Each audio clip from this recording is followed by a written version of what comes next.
생선을 손질을 하다 보면요, 가장 중요한 것이 칼입니다. 칼이 잘 들면 생선 손질하기가 굉장히 편합니다. 근데 칼이 잘 들지 않으면 시간도 오래 걸리고요. 그리고 손질된 생선이 예쁘게 나오지도 않습니다. 뭐 튀겨 먹거나 구워 먹거나 쪄 먹을 때는 생선이 예쁘게 안 나와도 크게 상관이 없겠죠. 근데 스시를 만들 때, 초밥을 만들 때는요, 생선이 예쁘게 잘 다듬어져야 됩니다. 그렇지 않으면 쓸 수가 없어요. 특별히 연어 같은 경우는 살이 굉장히 연하기 때문에 칼이 무디면 생선이 금방 망가져 버립니다. 그래서 요리를 할 때, 특별히 초밥이나 뭐 이런 날생선들을 취급하는 일을 할 때는 칼이 굉장히 중요합니다.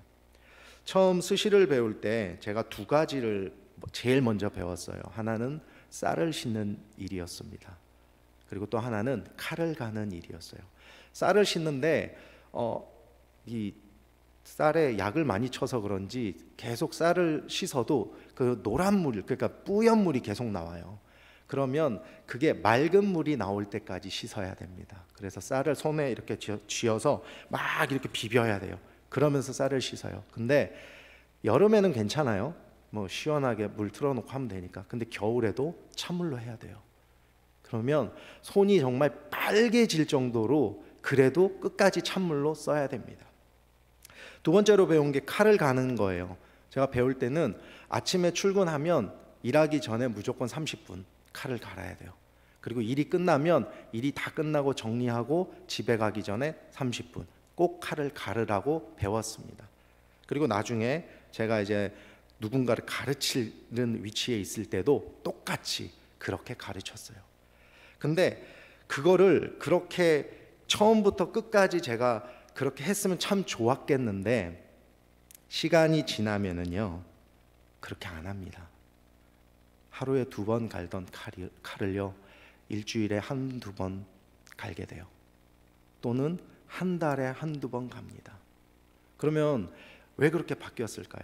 칼이 한번 이렇게 칼을 제가 요령껏 잘 써가지고 칼이 무뎌지지 않기 때문에 그렇게 오랜 동안 쓸 수 있을까요? 그게 아니라는 거예요. 요령이 생겼다는 거예요.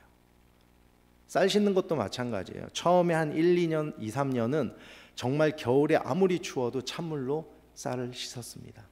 근데 어느 순간 겨울에는 따뜻한 물 틀어놓고 씻더라는 거예요. 요령이 생겼다는 겁니다. 근데 그건 전혀 좋은 게 아니죠. 무조건 칼은 매일 2번 일 시작하기 전, 일이 끝나고 난 후에 갈아야 됩니다.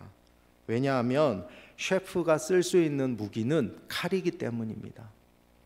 이 칼을 잘 유지해야만이 생선이든 야채든 무리 없이 힘들이지 않고 잘 요리를 하고 힘들이지 않게 쓸 수가 있습니다. 셰프의 무기가 칼이라면 군인들의 무기는 총이죠. 군인들은 항상 총기를 관리하고 닫고 점검을 합니다. 그래야 위급 상황에 바로 사용할 수 있기 때문입니다. 자, 그러면 성도의 무기는 무엇일까요?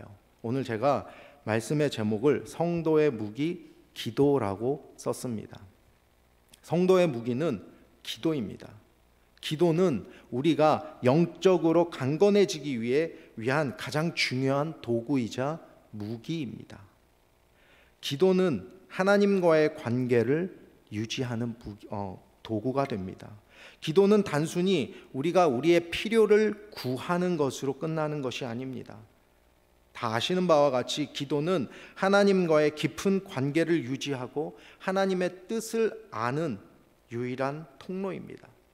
예수님께서도 기도의 중요성을 여러 차례 말씀하셨습니다. 특별히 마가복음 9장 28절과 29절을 보실 텐데요. 제가 읽겠습니다. 집에 들어가심에 제자들이 조용히 묻자오되 우리는 어찌하여 능히 그 귀신을 쫓아내지 못하였나이까? 이르시되 기도 외에 다른 것으로는 이런 종류가 나갈 수 없느니라 하시니라. 이 말씀은 단순히 귀신을 쫓아내는 문제를 넘어서 기도가 영적 전쟁에서 얼마나 중요한 도구인지 무기인지를 보여주는 내용입니다. 그리고 기도는 하나님 나라와 의를 구하는 도구입니다. 마태복음 6장 33절입니다. 그런즉 너희는 먼저 그의 나라와 그의 의를 구하라. 그리하면 이 모든 것을 너희에게 더하시리라. 우리는 종종 기도를 통해서 자신의 필요를 우선적으로 구할 때가 있습니다. 그런데 성경은 우리에게 하나님의 나라와 의를 먼저 구하라고 가르치고 있습니다. 기도는 우리의 필요를 충족시키는 도구일 뿐만이 아니라 하나님의 나라를 이루는 도구인 것입니다. 오늘 본문은 성도의 삶에서 기도가 차지하는 중요성을 강조하고 있습니다. 사도 바울은 영적 전쟁에서 성도가 승리하기 위해 하나님의 전신갑주를 입으라고 말합니다. 본문 14절에서 17절입니다. 그런즉 서서 진리로 너희 허리띠를 띠고 의의 호심경을 붙이고 평안의 복음이 준비한 것으로 신을 신고 모든 것 위에 믿음의 방패를 가지고 이로써 능히 악한 자의 모든 불화살을 소멸하고 구원의 투구와 성령의 검 곧 하나님의 말씀을 가지라. 바울은 여기서 전신갑주를 이야기하면서 6가지 요소를 나눕니다. 진리의 허리띠, 의의 호심경, 복음의 신발, 믿음의 방패, 구원의 투구, 성령의 검, 곧 하나님의 말씀을 이야기합니다. 각 요소는 성도의 삶에서 중요한 의미를 가지고 있습니다. 진리의 허리띠는 하나님의 말씀에 뿌리를 내린 확신을 이야기합니다. 의의 호심경은 우리의 삶에서 의를 실천하며 하나님께 의롭다 인정받는 마음가짐을 뜻합니다. 복음의 신발은 평안을 전하며 복음을 전파하는 사명이고 믿음의 방패는 마귀의 유혹과 시험을 막아내는 믿음이며 구원의 투구는 구원의 확신으로 마음을 보호하는 것을 뜻합니다. 그리고 마지막으로 성령의 검은 하나님의 말씀으로 마귀의 공격에 대해 반격하는 유일한 무기입니다. 전신갑주는 성도가 영적 전쟁에서 승리하는 데 필요한 장비입니다. 바울은 여기에서 끝나지 않고 18절에 이렇게 말합니다. 모든 기도와 간구를 하되 항상 성령 안에서 기도하고 이를 위하여 깨어 구하기를 항상 힘쓰며 여러 성도를 위하여 구하라. 기도는 단순히 우리의 필요를 하나님께 말씀드리는 것을 넘어선다고 했습니다. 기도는 우리의 마음을 변화시키고 하나님께서 역사하시는 도구가 되는 것입니다. 기도는 영적 전쟁의 도구입니다. 바울은 10절에 이렇게 말합니다. 끝으로 너희가 주 안에서와 그 힘의 능력으로 강건하여지고. 기도는 우리의 약함을 하나님의 능력과 연결해 줍니다. 우리의 힘만으로는 영적 전쟁에서 승리할 수 없습니다. 그러나 기도를 통해서 우리는 하나님의 초월적인 능력을 경험할 수 있게 됩니다. 또한 기도는 우리의 마음과 생각을 지키게 합니다. 빌립보서 4장 6절과 7절입니다. 아무것도 염려하지 말고 다만 모든 일에 기도와 간구로 너희 구할 것을 감사함으로 하나님께 아뢰라. 그리하면 모든 지각에 뛰어난 하나님의 평강이 그리스도 예수 안에서 너희 마음과 생각을 지키시리라. 우리는 기도를 통해서 우리가 가지고 있는 근심과 걱정과 불안 등을 하나님 앞에 내려놓을 수 있습니다. 하나님 앞에 나의 모든 것을 내려놓는다는 것은 나의 걱정과 근심도 있지만 나의 숨기고 싶은 그런 수치, 흑역사 그런 것도 포함이 된다는 것입니다. 방금 보신 말씀에서 바울은 빌립보 성도들을 향해서 아무것도 염려하지 말라고 말합니다. 우리는 하나님 앞에서 벗어나야 합니다. 하나님 앞에서 우리는 그것들을 벗어야 합니다. 다시 말해서 하나님 앞에서 우린 자유로워져야 합니다. 자유롭다는 것은 나의 상황과 환경에 매이지 않는다는 것입니다. 그저 하나님께 모든 것을 맡기고 하나님이 인도하시는 대로 따르면 되는 것입니다. 우리가 하나님께 기도한다는 것은 하나님의 뜻을 구하는 것이고 하나님께서 보여주시는 해결책을 믿고 따르겠다라는 것입니다.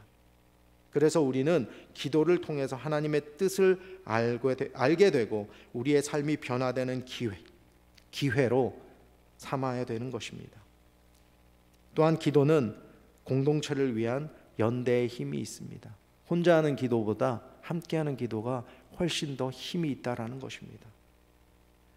개인이 기도하기도 하지만 서로가 모여서 함께 우리는 기도합니다.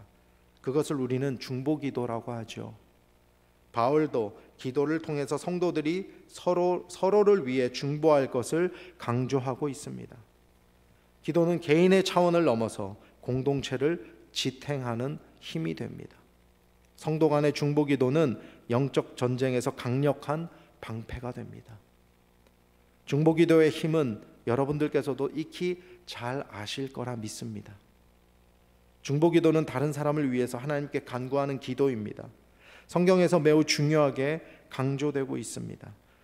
이는 단순히 자신의 필요를 구하는 걸 넘어서 공동체와 타인의 삶에 하나님의 은혜와 능력이 임하도록 돕는 강력한 도구입니다. 그래서 우리는 매주 시간이 되고 기회가 될 때마다 서로 모여서 교회를 위해 또 함께 믿음 생활을 하는 성도들을 위해 또 나라를 위해 가정을 위해 그렇게 모여 기도하지 않습니까? 그렇게 기도하면 분명히 하나님께서 역사하신다는 것입니다. 그것들을 우리가 바라볼 때 우리는 더욱더 하나님을 믿고 의지할 수 있다는 것입니다. 하나님의 역사하심을 직접적으로 체험할 수 있는 가장 빠른 길은 하나님 앞에 엎드려 부르짖는 것입니다.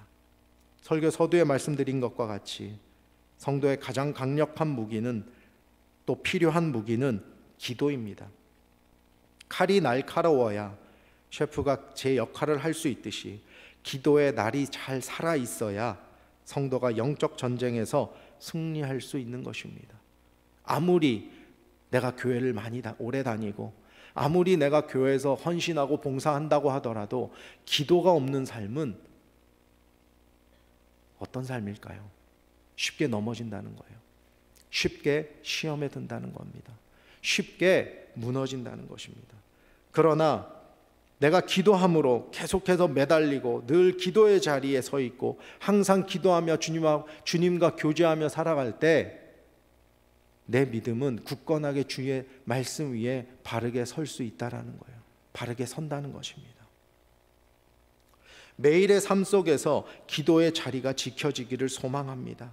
히브리서 기자는 히브리서 4장 16절에 이렇게 이야기합니다. 은혜의 보좌 앞에 담대히 나아갈 것이니라. 기도는 우리가 하나님의 은혜를 경험하는 유일한 통로라고 했습니다. 기도를 통해서 하나님의 능력을 의지하며 우리의 삶에서 하나님의 뜻을 이루기를 소망합니다. 이 시간에 우리 성도님들께 제가 권면하고 싶습니다. 기도의 자리를 지키시는 여러분들이 되시기를 소망합니다. 여러분의 가정, 여러분의 교회, 여러분 이 나라를 위해서 기도하시기를 바랍니다. 여러분들께서 주님을 바라보고 그 주님의 능력에 의지해서 하나님 앞에 부르짖고 나아갈 때 하나님께서 여러분들의 기도를 들으시고 그 기도를 통해서 놀라운 일들을 행하실 것입니다.